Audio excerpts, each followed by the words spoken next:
Guys, I'm super excited to introduce you to Jeffrey Davis. Jeffrey's book, Tracking Wonder, got put on my radar a few months back by a good friend who said, Steve, I just think you are going to resonate with this content. And she was right. I ended up getting the book on Audible so Jeffrey could actually read it to me. And I consumed it twice. I loved it that much. The approach that he takes to helping stimulate your curiosity and this wonder filled approach to the world, I think, is so powerful and so necessary. We sort of lose that as we leave sort of adolescence and move into adulthood, and we get distracted with our lives and our careers. And it's really unfortunate because we all live in a wonder filled life and world. And there's so much beauty, so much to explore and experience. And it's that wonder, having that sense of wonder that can really stimulate your creativity and your innovation and has so much applicability to our work and to our just our general levels of happiness. I love the fact that when I look on Jeffrey's website, the interesting thing that I see is he's considered the pack leader of Tracking Wonder. That's his company. And he calls himself a branding consultant, chief wonder tracker, author, and a big picture map maker. I love that. His official bio is Jeffrey Davis is a writer, speaker, consultant, and author of 4 books. Through his venture and consultancy, Tracking Wonder, he works with creative innovators, entrepreneurs, and social psychologists to help people flourish in times of challenge and change. He lives with his wife and their 2 little girls in a farmhouse in the Hudson Valley of New York. I am so stoked he agreed to be on the Ripple Effect podcast. So let's jump right in.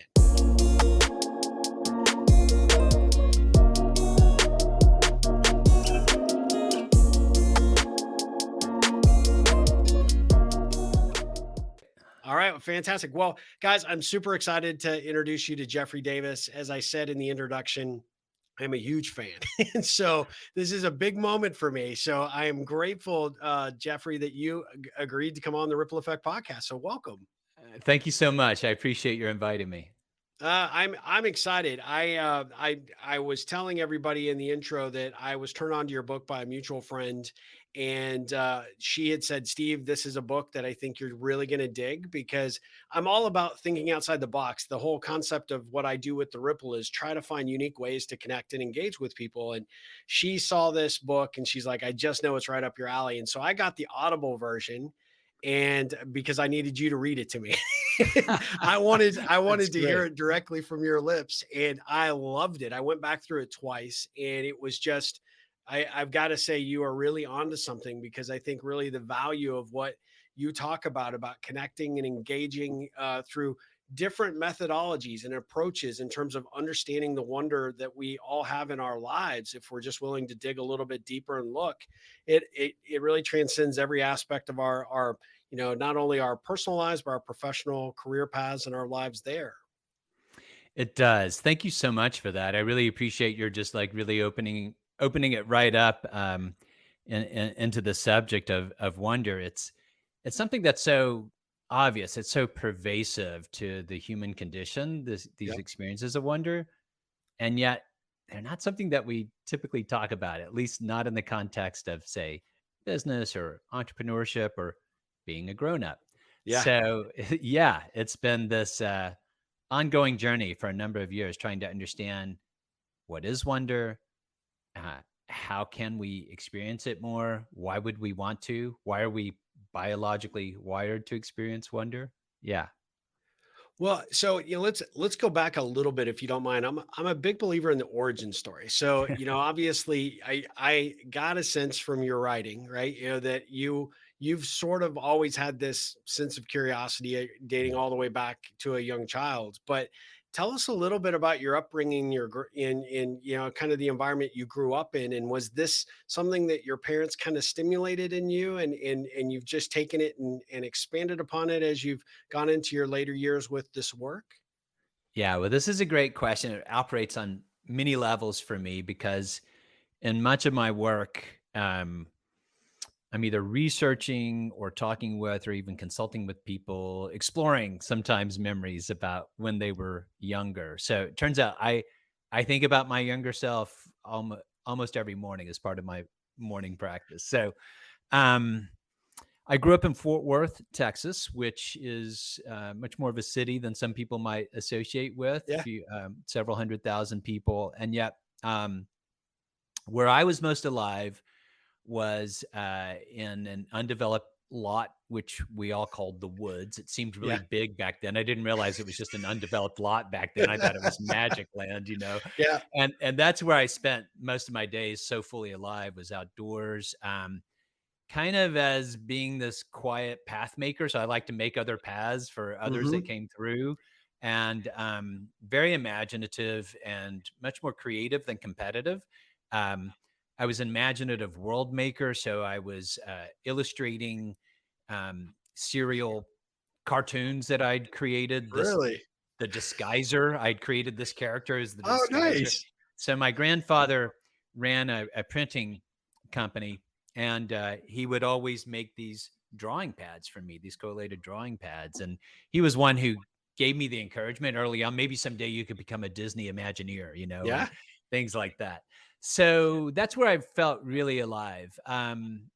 And my mother also encouraged it in the sense that she never pushed me to be or to do anything except what really sparked me. So Yeah. she led me to Fort Worth's many wonderful art museums, the Kimball, the Amon Carter, the Modern Art Museum. That's where I felt alive. That's where I felt, most sparked.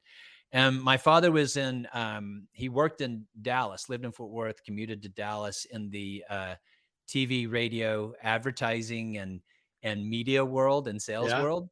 And he was very much the word person. He was much more creative than his culture and time could ever give him credit for.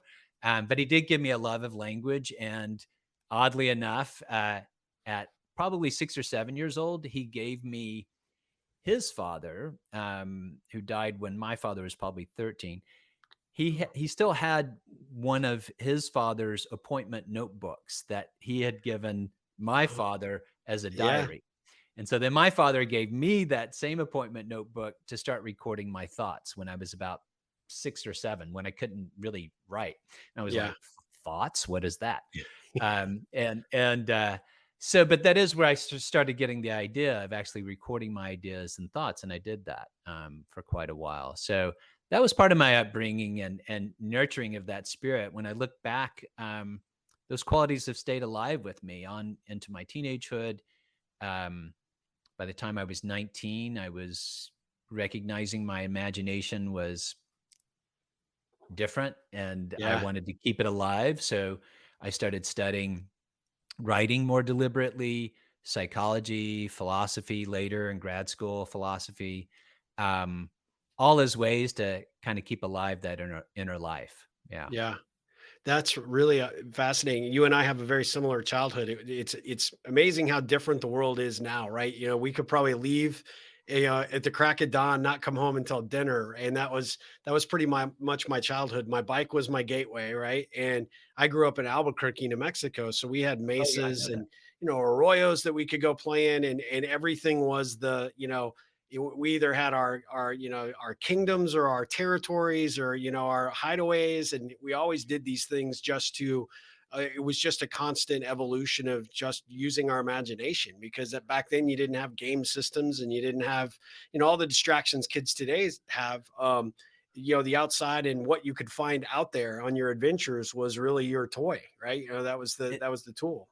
it's so true. And actually, both my girls, I have an 8-year-old and 13-year-old daughter, and both of them know that it's futile anymore to tell me that they're bored. Because I say that's great. So what are you going to do with that? Yeah. They don't have devices or any of those sorts of distractions. And I think grown-ups are the ones that are um, daunted by distractions now too, Yeah. right? They're the ones that are like, oh my gosh, I've forgotten what it's like to be creatively bored too. So I so appreciate that.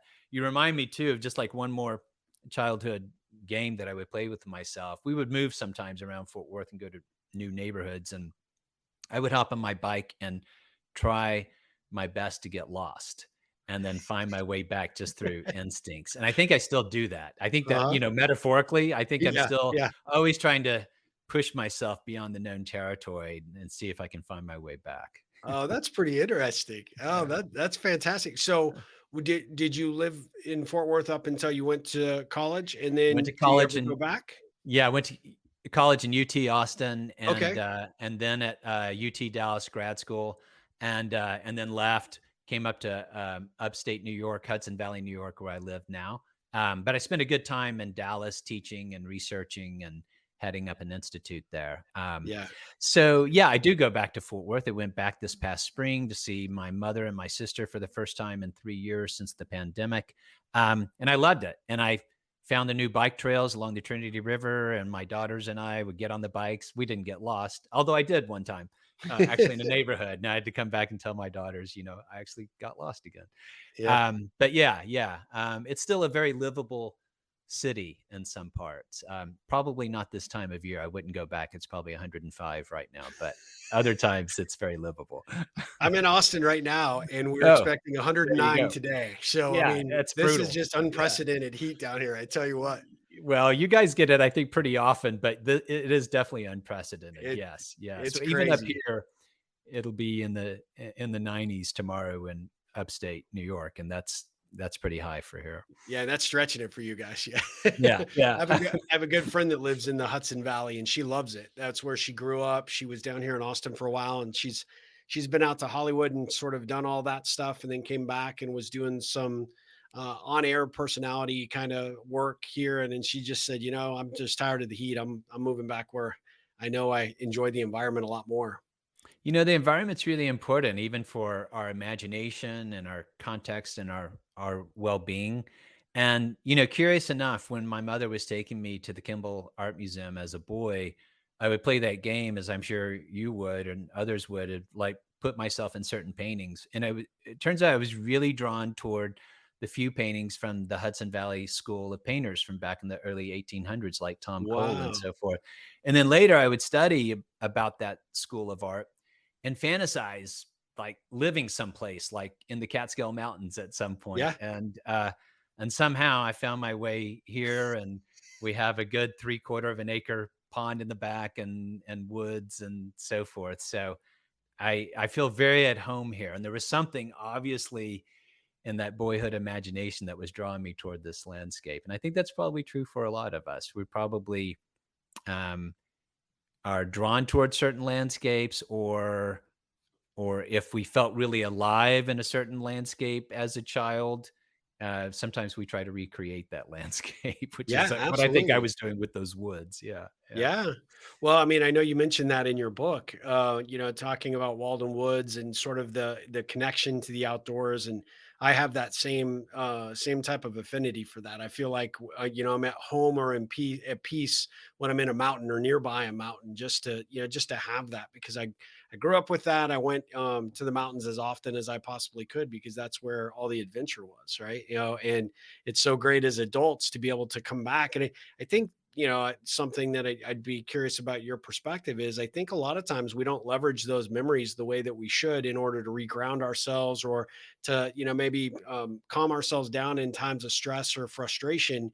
Going back and sort of revisiting those things even through our mind's eye, those adventures we had, those environments that really meant something to us, they're still in there. A lot of times if we're not digging deep enough, we don't unlock that. That is a beautiful way to frame that inquiry. Because just right now, I'm getting a scan of some of the conversations I have with clients and others about what the workplace is like for them, or what the work from home environment is Yeah, like yeah, for them, and and how on earth can they feel alive in their work, given certain circumstances. And never would they think, that going back to younger memories might be fruitful for them in some ways other than to escape. yeah, And so this really ties directly to a key part of my work, which is, yeah, it's something that an early, let's say, positive psychologist in Greece, Aristotle, referred to as our daemon, which is this Greek word, this daemon. It's like a force of character within each of us that's kind of been with us since before we were born. It's sort of this innate force of character. It's kind of complex, but if we really tap into that unique force in us, it can sort of guide us toward what makes us most alive, most feel as if we're flourishing. What Yeah. I'm sharing with you is actually the basis of a lot of the psychologist Marty Seligman's thinking when he co-founded what's called positive psychology a number of years ago.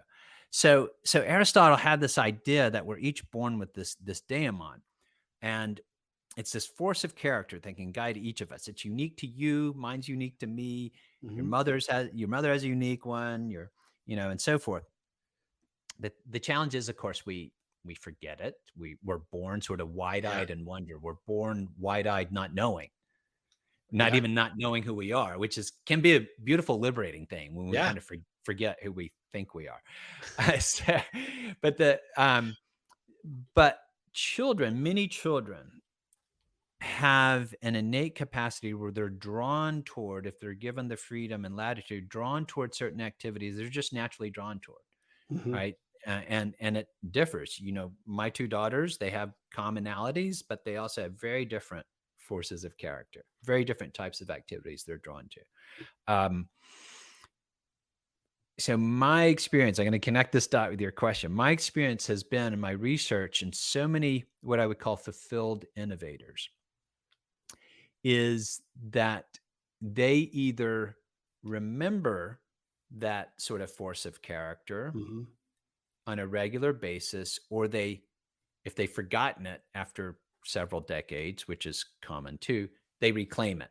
They reclaim, who was I Yeah. when I was at my best, when I was 7, 8, 9, 10 years old? Yep. Now, daemon in Greek translates loosely in English to genius, right? Genius, Yeah. right? Yeah. And what Aristotle calls like the pursuit of happiness that we talk about in the United States is really the pursuit of what's called eudaimonia. It's like Yep. which activities most bring alive your genius. Okay.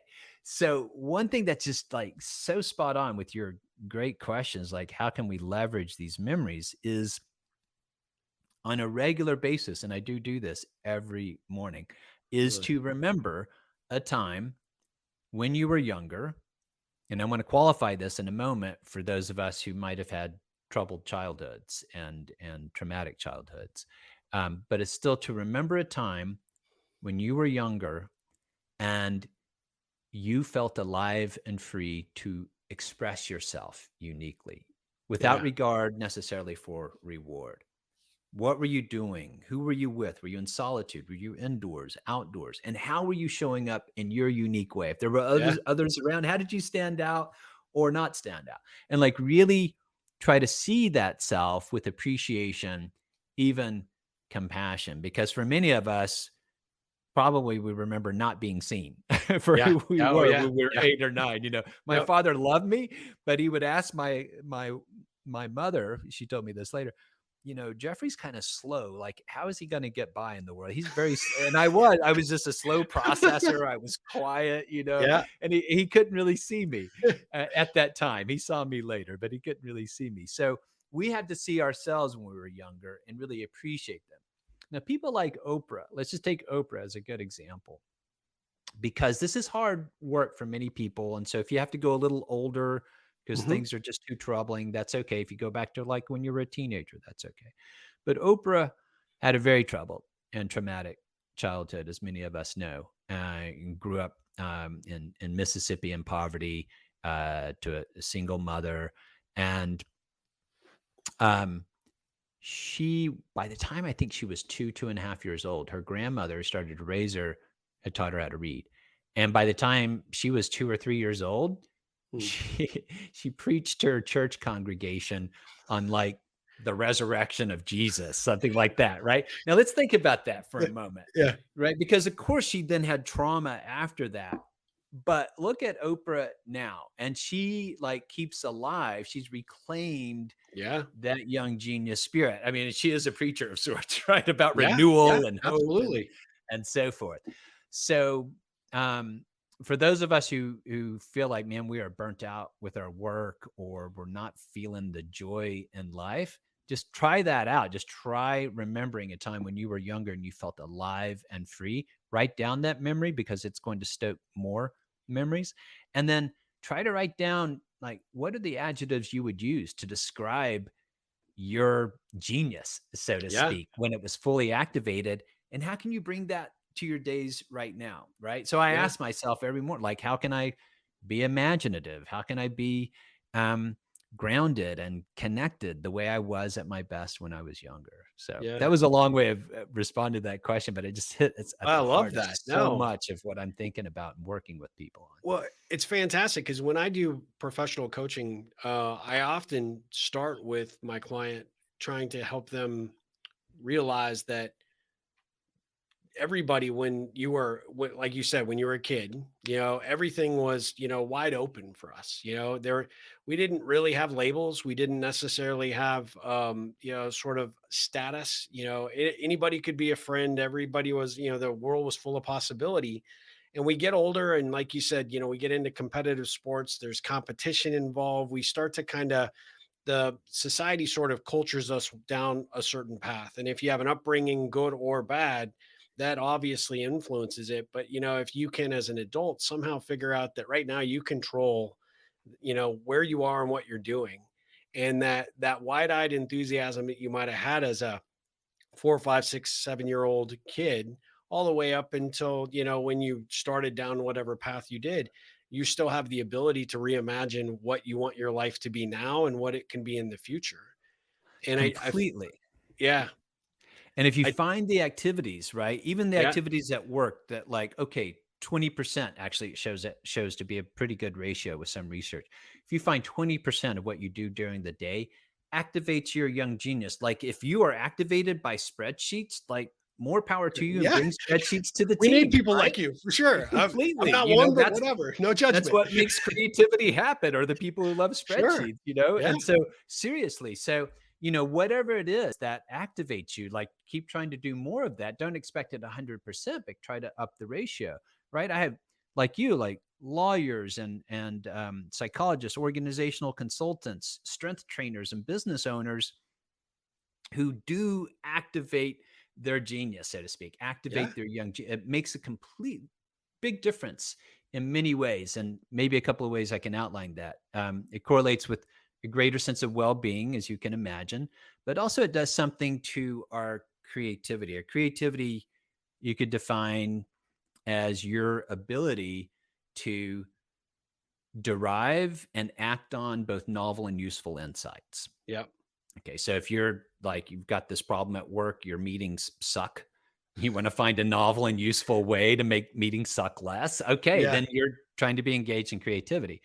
Um, Actually, this type of work that we're talking about, like really drawing upon these character strengths, these genius character strengths, expands your internal repertoire, so to speak. Your cognitive range Yeah. broadens, and you're able to pull. You're more aware sometimes of insights from your environment or other things people say to derive a novel and useful solution. Can I give you? I'll give you an example of Yeah. Ariana Huffington. Yeah. Right. So most of us have heard of Ariana Huffington because of the Huffington Post. Many of us may not know that several years before that, she was in a miserable marriage by her own account Yeah. to a very high profile, battle torn politician. And she was pretty miserable. And she had certain notions of who she was supposed to be in her social circles and how she was supposed to think in her social circles. And she's Greek. She's Greek origin. She kind of gets Aristotle's idea too. In fact, she was researching a book on Greek gods and goddesses. She used to author a few books before the Hmm. Huffington Post. And it was while she was researching, she revisits this force of character called Hermes. And Hermes is like the childlike, precocious Hmm.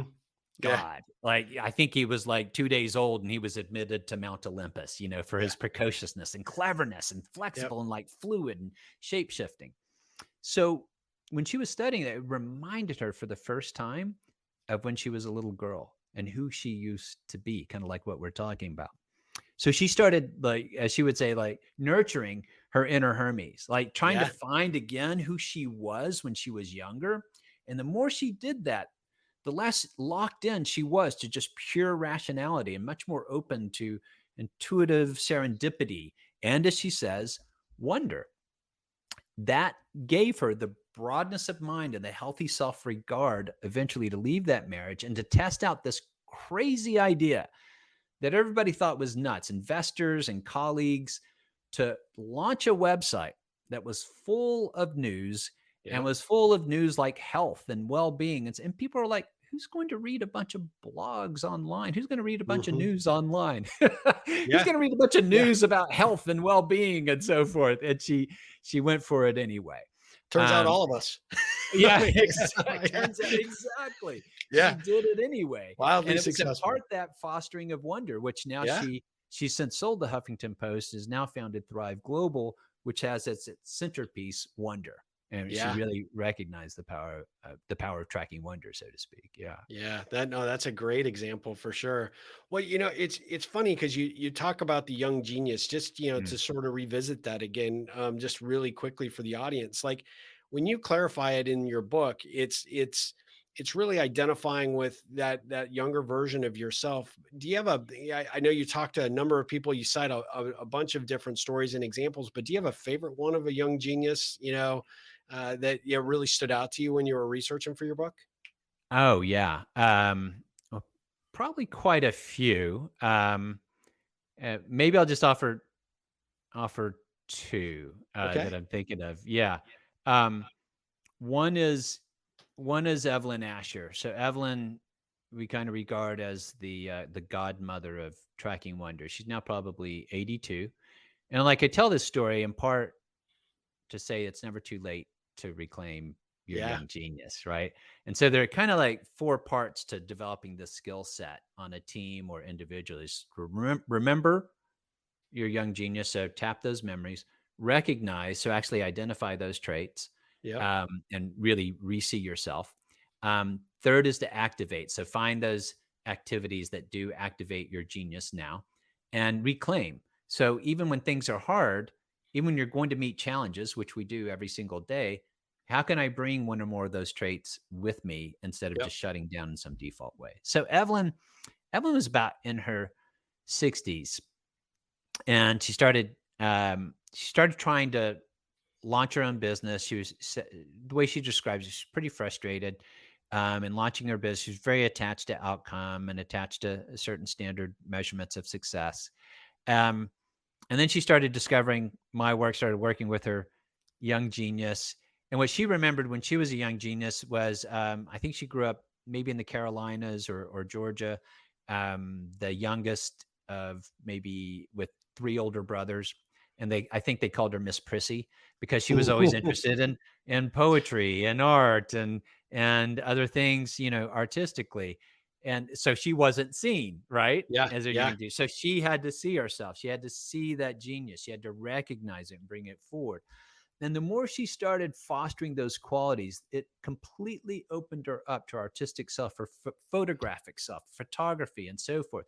Completely Wow. shifted her attitude toward her business model. She started creating circles for women without attachment and just brought more people in and feels so fulfilled now, both in her business and her personal life. Evelyn still sends me notes about how she's tracking wonder almost every other week. And so That's that's one of my awesome. Oh, favorite I stories. love that. Yeah.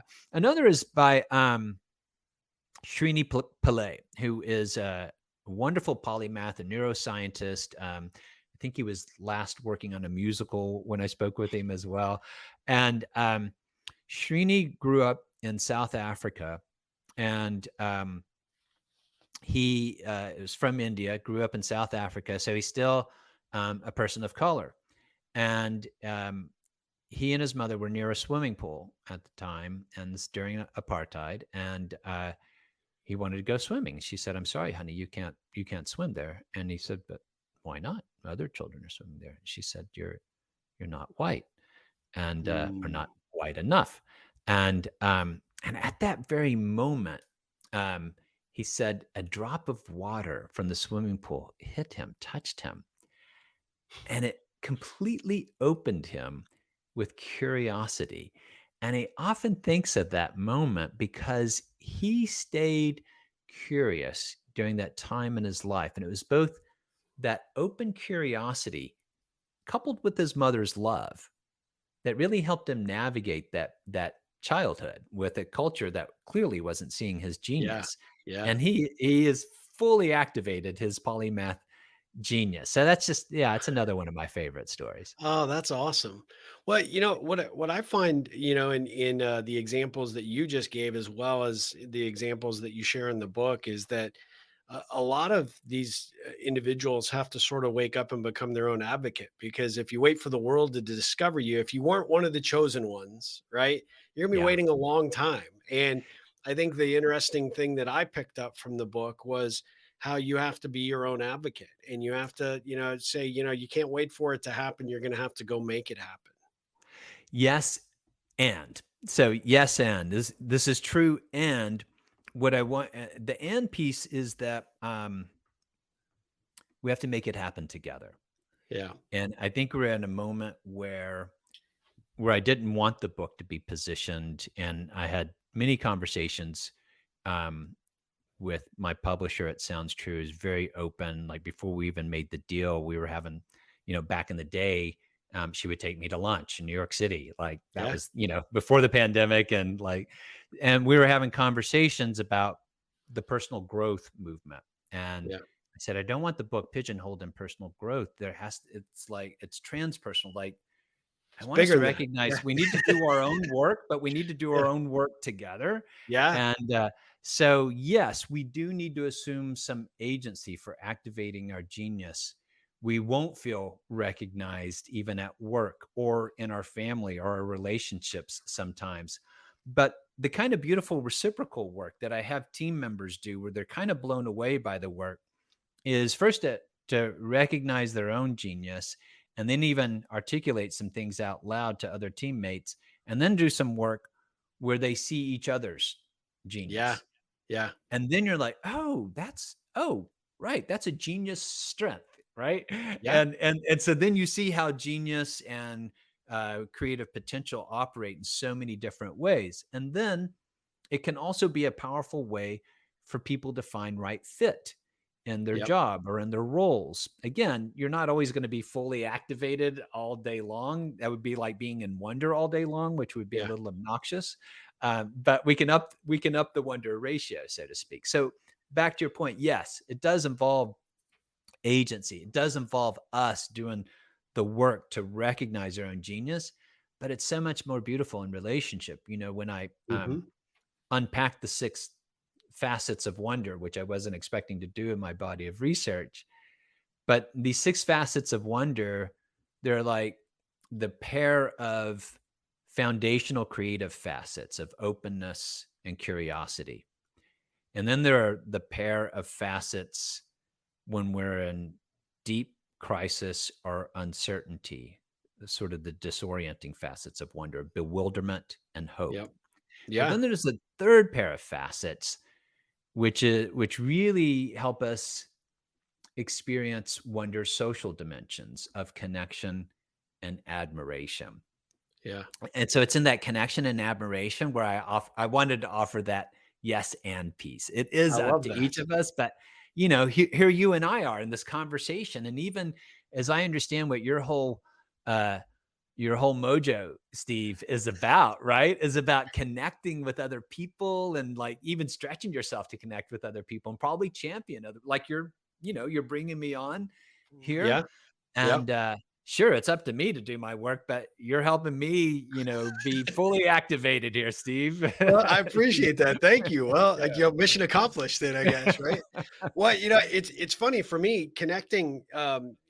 I'm introverted and shy, and I grew up that way. And I played a lot as a child in isolation because I felt like I was the outsider. And so, that sense of wonder and that creativity that I often had to find was something that I had to self-stimulate. And I always was kind of funny, mainly because of the upbringing that I had. And it like you mentioned, we often become byproducts of that environment, right? But it was something that was actually kind of, there was shame around it. Right. You're in there Mhm. talking to yourself, or my thing was playing with my Star Wars figures, right? And coming up with different adventures. And like you, I would draw the backdrops, and I had this just very, I think, really amazing imagination. But then Yeah. I got criticized for it because at the time it's like, well, you need to put those things away, and start focusing on sports or whatever, and grow up, etc.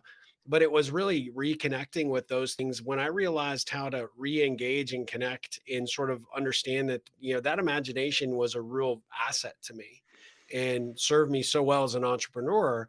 And when I stopped putting it in the corner where it was kind of in the shame bucket and brought it back out where I could actually embrace it and say, the right people are going to recognize it for what it is, and they're going to want a little bit of that. And then if you can encourage the other people to bring it out in themselves, like you said, that agency of, not just discover it in yourself, but then have the ability and the willingness to look beyond all of the labels and the prejudgments and the sort of the ways society cultures us, to dig below that surface and get to know that person and their creativity and where their genius is, and then encourage it to come out and play with you. I mean, you've really created something pretty significant, I think, at that point. I couldn't agree more, and I really appreciate your sharing, bits of your background as well. We're very common in that regard. I was definitely the quiet rebel, Yeah. so by kindergarten, I've seen my photos. I was the only boy in the whole school with long hair down to my shoulder, but very quiet, Yeah. psychedelic pants, but very quiet. Yeah. Yeah, I did play second base, in grade school, but I was the kid on second base that if, the kid from the other team made it to second base, I'd start talking to him and like wanting to be his friend. And he's like, Yeah. Yeah. "You got a game to play, buddy." Yeah. Yeah. Or I wanted to be in center field where I could just daydream, Yeah. Yeah. um, Yeah. yeah. And I think there are lots of Steves, right, in the Yeah. universe who often feel like those qualities aren't valued. And um, what I hope to be contributing to is not only people really discovering their genius character strengths and rediscovering them, but also discovering them in others as well, Yeah. particularly people in leadership positions or parents. And so Absolutely. again, I do consider it um, one of my roles. My girls know the term young genius too now. Like Yeah. they're very familiar with it. But I do think one of my roles is to watch each of their geniuses, to witness it, and sort of put them in different activities. Hmm. For instance, my 8-year-old has she's been wanting to wrestle since she was like 2 or 3 years old. She just loved to wrestle me and, like get me down to the ground and just like That's put her awesome. weight on and so forth. Whereas the older one, no way. Like, if I hug her too hard, she'll act like, "Ow, that hurt." You're She'll breaking joke me. about it. Yeah. Yeah. And recently she entered her first Brazilian jiu-jitsu class. Oh, Um, wow. Only beginner, only girl at that trial class, but she stuck with it. And after the second class, she just this past week, she came out beaming. And Yeah. like I got emotional because I could see her genius being activated. And so Yeah. I do think that's kind of my role, Yeah. And Absolutely. in fact, I hadn't thought of this, but before the first one was born, we didn't know if she would be a boy or a girl. And I thought, okay, I'll probably, it'll be a boy. He'll hate books. He'll hate art, and he'll want to be a wrestler. And I'll love him and like activate as wrestler. So Yeah. there's my younger daughter, right? Yeah. She's just fully activated as a wrestler, so to speak. Yeah, Oh, that's yeah, awesome.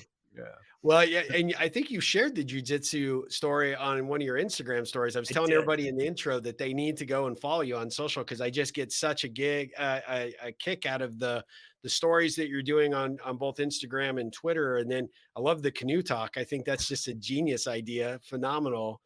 Thank I want to you. go back Yeah, to something you said though for work. The reality is that and you mentioned it, right, working with leaders, or as you said, a parent where you're leading a young person into their life, and sort of being the good role model to sort of activate that genius. But leaders, I think, in a lot of organizations don't recognize and understand the responsibility that they have to be able to activate that for their employees. And so one of the questions I had for you was, how can you take the experience of wonder and curiosity to help us at work to create and support one another, and to create that culture environment where you're creating not only the safe place for everybody to activate their genius, but we're actually as organizations able to leverage that to become better because of it.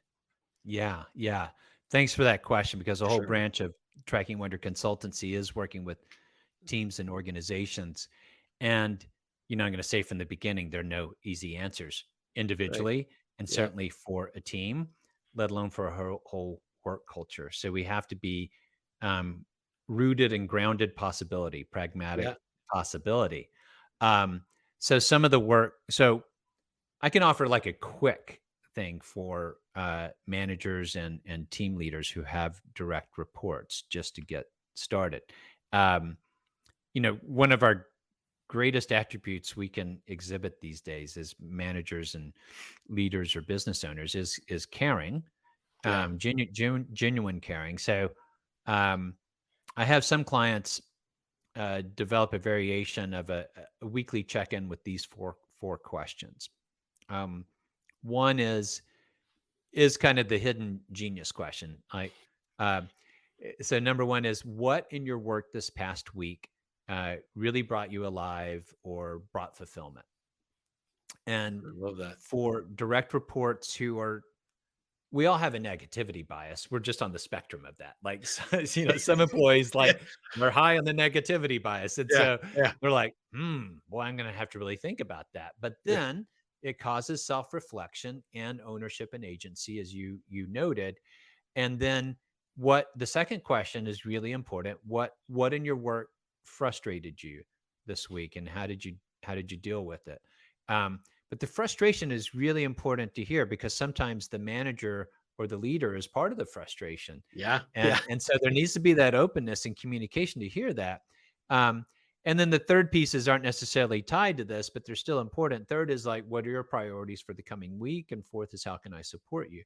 Those first two are really important to help a manager or leader just start to see, oh, this person's really lit up here, really frustrated here. Maybe there's not quite the right fit. Can we either shift the frustration, or can we Yeah. shift the ratio toward more what's activating a person's genius?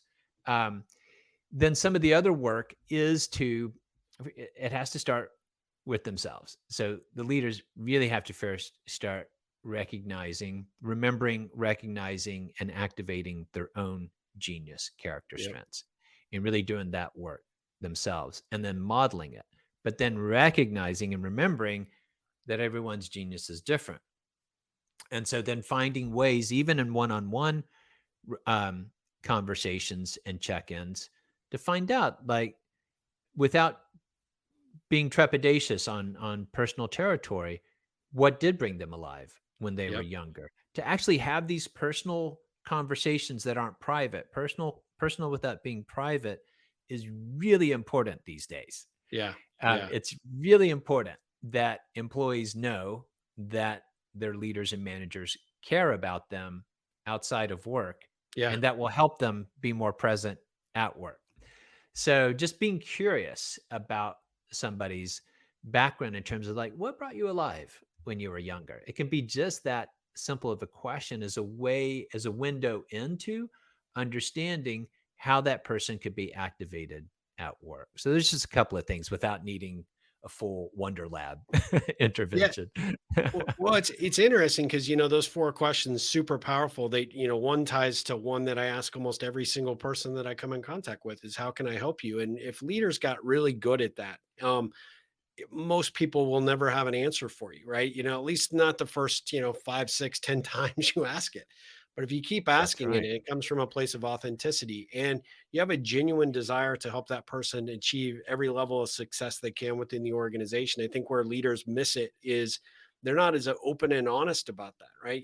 And I think what you're saying with those four questions is that process really requires that it comes from a place of heart, genuineness, and there is an element of accountability for the leader to say, look, I play a role in all of this, right? So what can I be doing to help pull the best of Jeffrey out so that we can all benefit from that, right? And part of that is obviously your TPS reports, turned in on Yeah, time and those elements. that's But right. at the end of the day, those are transactional. I think the relational pieces I think are so critical, and I think that's where a lot of managers and bosses they're not digging deep enough anymore to get to that level. So I think you have to be as a leader willing to to step outside that box and that comfort zone to embrace it. Because when you do, you create that loyalty and that trust with that employee. And that's what everybody's desiring right now. I mean, that's why people are leaving organizations. They don't feel a kinship with the organization, with their managers, or with their coworkers, because nobody cares about, trying to get to know them. It's true. And though my sympathies also go with the leaders and managers who Yep. there's always a gap, right? A human gap between what we desire and what we know how to do. So many leaders and managers like desire to do what we're talking about, but they don't know how. And they also know what works with one employee relationship doesn't work for another Yep. necessarily. But these are these are starting places. And what some of these inquiries do also is they foster co-agency and co-responsibility. So it's Yep. not the managers or leaders responsibility to make their employees happy. It's Yeah. not. Yeah. It's not. And nor is it to like create all of the ideal perfect conditions for them either. So there has to be co-responsibility and co-agency, but these inquiries and exercises are a starting place for that. And then to create if you can identify an area of change for the culture or for the communication dynamics within many workplaces, if a leader or manager can get others on a team to create a communication experiment, Yeah. for instance, Yeah. for like the next 8 weeks, we're going to maintain boundaries on our communication, like no texting or no use of Slack or whatever the parameters are, or like each of you gets your 2 hours a week of deep thinking wonder time for like Yeah. for the next 8 weeks, we're going to try this out. Then what you've done is you've fostered two important facets of wonder: openness to new experience and curiosity on an experimental basis. Really important. But then the third facet is, of course, connection. And connection's really important, but it is where we allow ourselves to, wonder. We haven't defined it on this show yet, so I'll define it in a couple of Yeah. ways. Now, Yep. um, wonder is an experience that it's like instant mindfulness that's brought about by something that either delights us or disorients us or both, Yep. right? And the beauty of these experiences of wonder is that for a fleeting moment with rippling effects, to use Ripple, Thank uh, you. I love that. exactly. For a fleeting moment, these experiences of wonder can dissolve our biases, can dissolve Yeah. our biased perceptions, so we can see what is real and true, what is beautiful and possible. And sometimes that means we develop unconscious biases pretty quickly with one another, Yeah. and we box each other in pretty quickly. And the longer we work with each other, sometimes the deeper those boxes come. And so, what these experiences can do as well is, for a moment, bust those bias Yeah. boxes, and we can see each other for a moment in our full sort of radiance, so to speak, just Yeah. enough to like, let's try this out together. Like, let's experiment and relate together differently.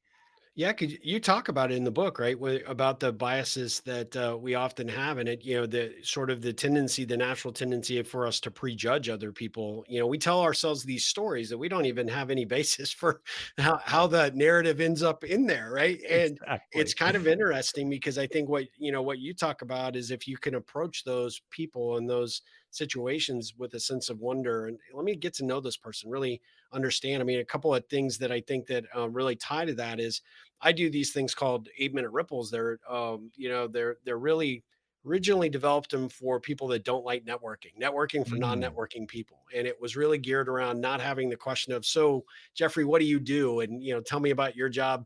And I really just want you to, talk just so that I can get my 30-second elevator pitch in order to pitch you on whatever. For right. me, it was all I wrote a book on networking and it's one of my least favorite things to do, but connecting with individuals where you can have a sense of curiosity and wonder about who this person is, why they showed up in your path at the time that they did. And you talk about those as curious questioning. I call ripple connection questions sort of the same thing, right? They're questions that are fun to ask, fun to answer, but they're really designed to drive what I call a connection point.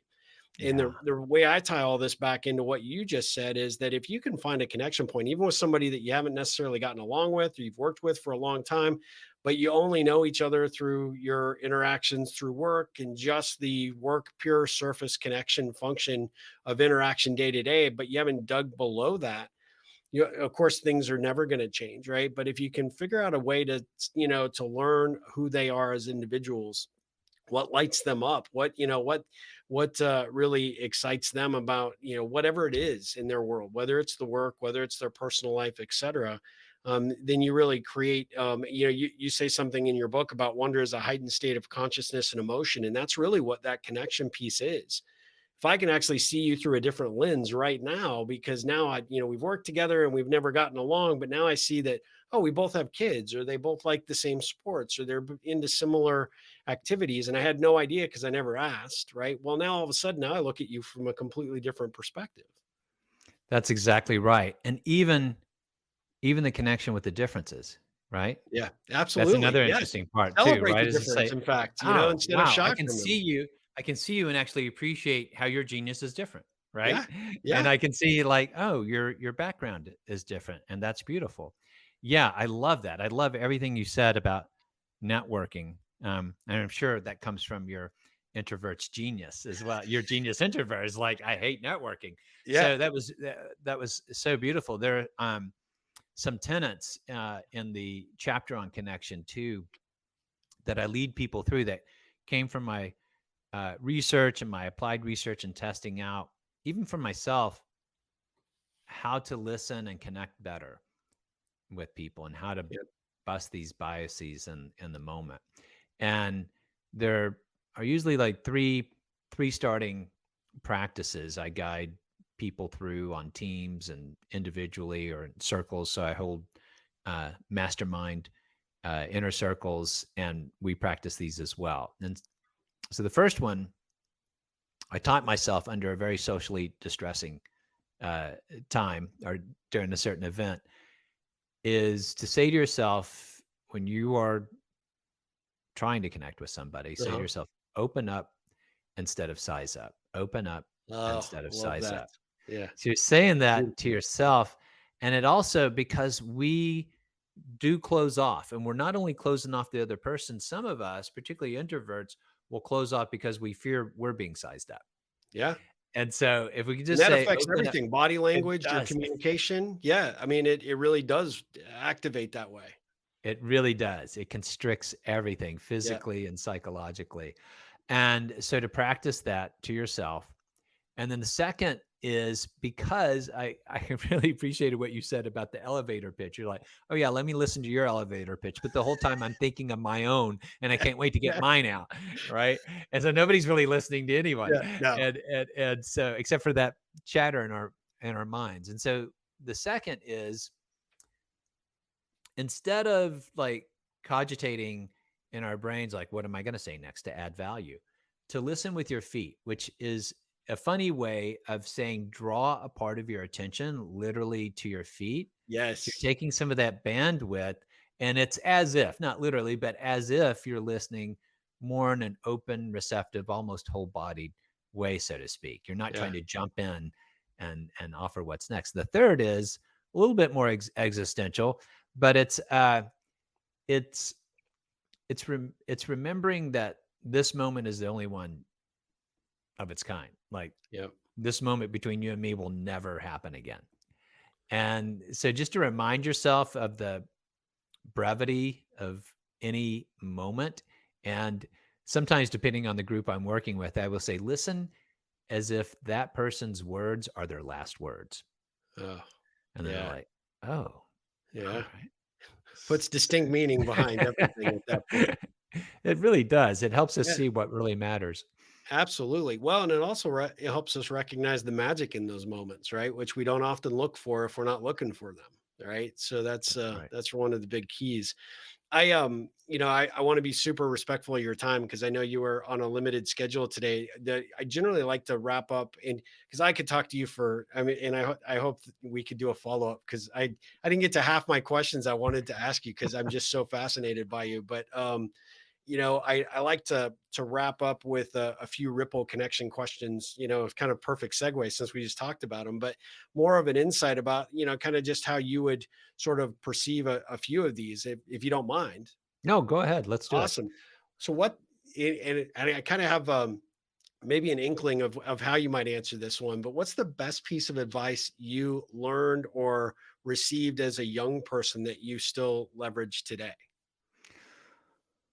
Ooh, gosh. Best piece of advice as a young person that I still leverage today. Wow. I can't believe I've never really thought of that question. I don't know. I don't know. I'm sure it was something my mother said or a teacher who was looking out for me when I was 12 or 13, which was like the lowest ring of the inferno for me. But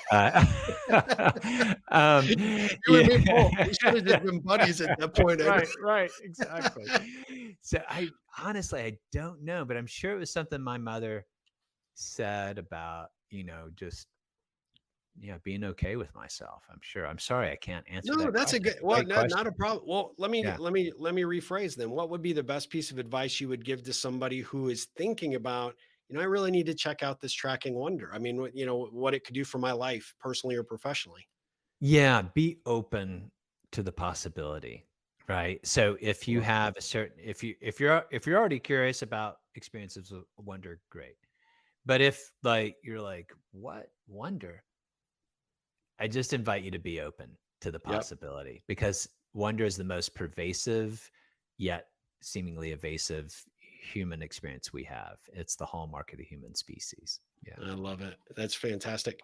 What do you think? Obviously, you've been an entrepreneur for a while now, but what's the best thing about being an entrepreneur and leading this, this movement that you are with Tracking Wonder? Yeah, thanks for that question. The best is seeing the impact.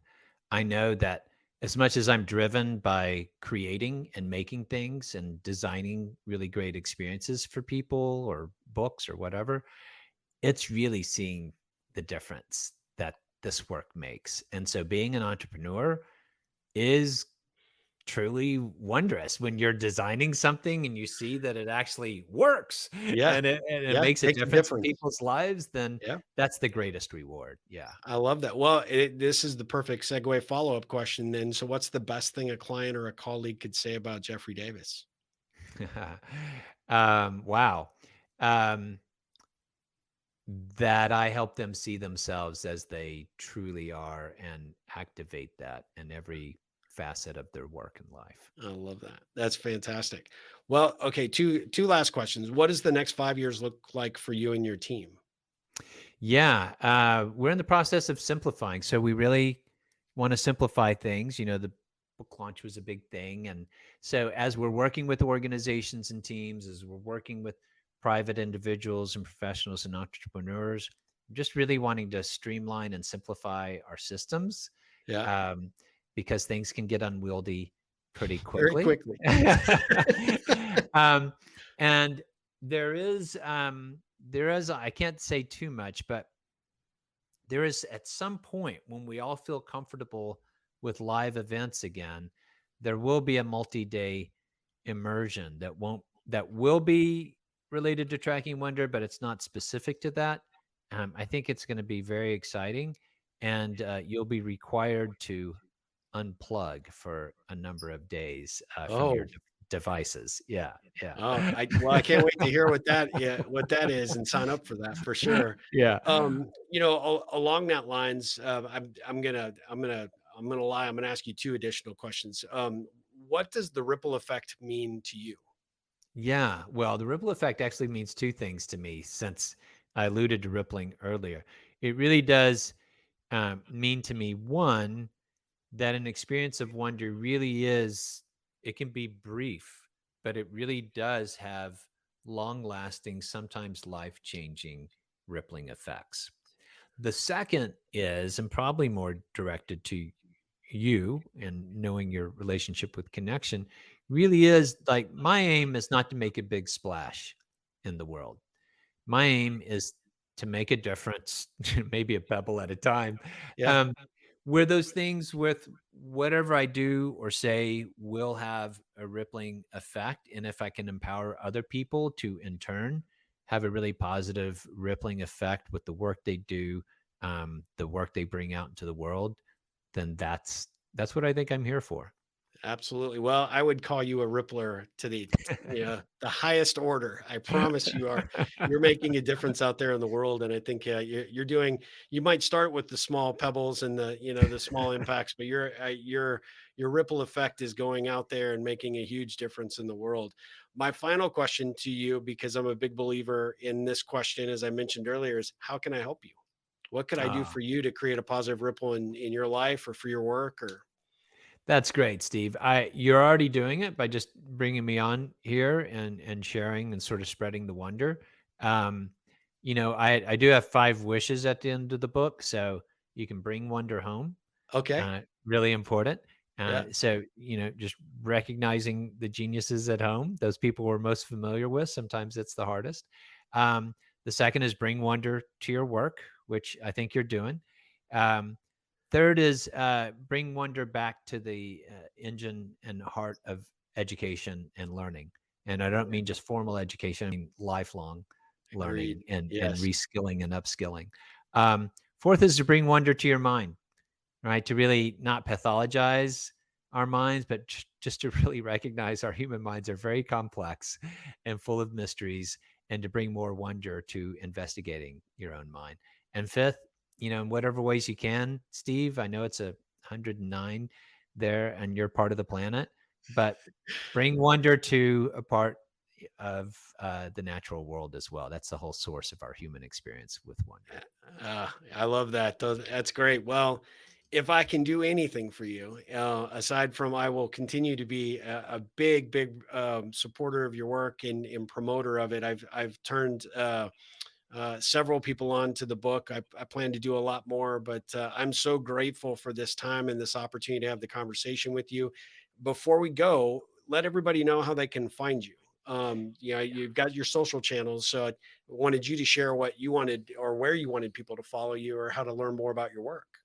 Absolutely. So trackingwonder.com has hundreds upon hundreds of free articles and new videos that are coming out every Sunday in August and part of September called Canoe Talks, where you'll get like a 8 or 10 minute video of me in my canoe responding to some reader's question. Second, you might check out the Tracking Wonder column on Psychology Today for other articles I've written.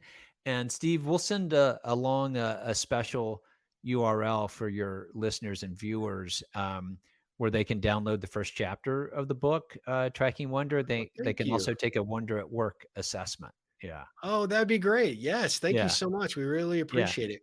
Well, I just want to say, Jeffrey, thank you so much for coming on the Ripple Effect podcast. I know our conversation has to end, but this is not the end. I promise we're going to stay in contact. We're going to find some ways to create some wonder and create some positive ripples together. I promise you here in the near future. So I am so thankful for you. Everybody will be back with another episode of the Ripple Effect podcast very soon. But until then, Jeffrey and everyone out there, ripple on. Ripple on. Thanks, Steve.